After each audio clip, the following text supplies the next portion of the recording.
across the sovereignty, from the ashes of New York to the loneliest, most barren corner of Damnation, nothing remains. Nothing. I'm Jacob Minkoff, lead game designer at Blue Omega Entertainment, and I'm going to tell you a little bit about the unique way we designed the levels for Damnation.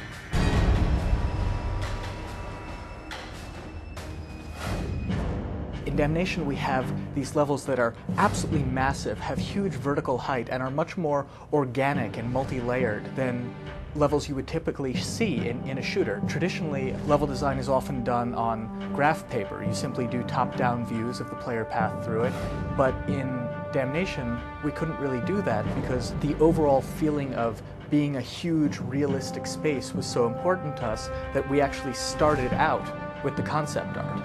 When we started the development of Damnation, we didn't realize just how much verticality was going to be needed. In the example of our first design for Boomtown, it was a very small area. We thought that, 6 stories would be huge.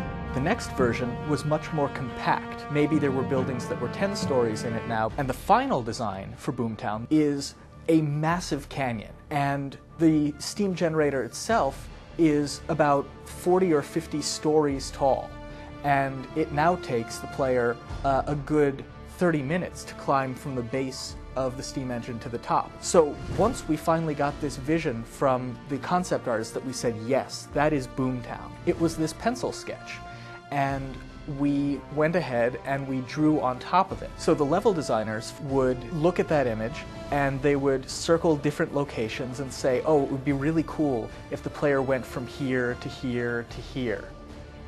In the case of the mines in Boomtown, the mines were designed as this huge cavern with a spire going up the center of it, and all sorts of different buildings built into the cavern walls along the side of the mines. The level designers went ahead and drew paths on top of it, and they said, okay, well, there are all these cool elements in this image. Let's look at that and say, it would be really cool if the player had to climb into this building and had to get onto the rooftop. It would be really interesting if they had to cross over this canyon a few different times. And we'd put the gameplay into the image. I think that we really succeeded in our goal of bringing these epic artistic visuals to a much more mainstream shooter.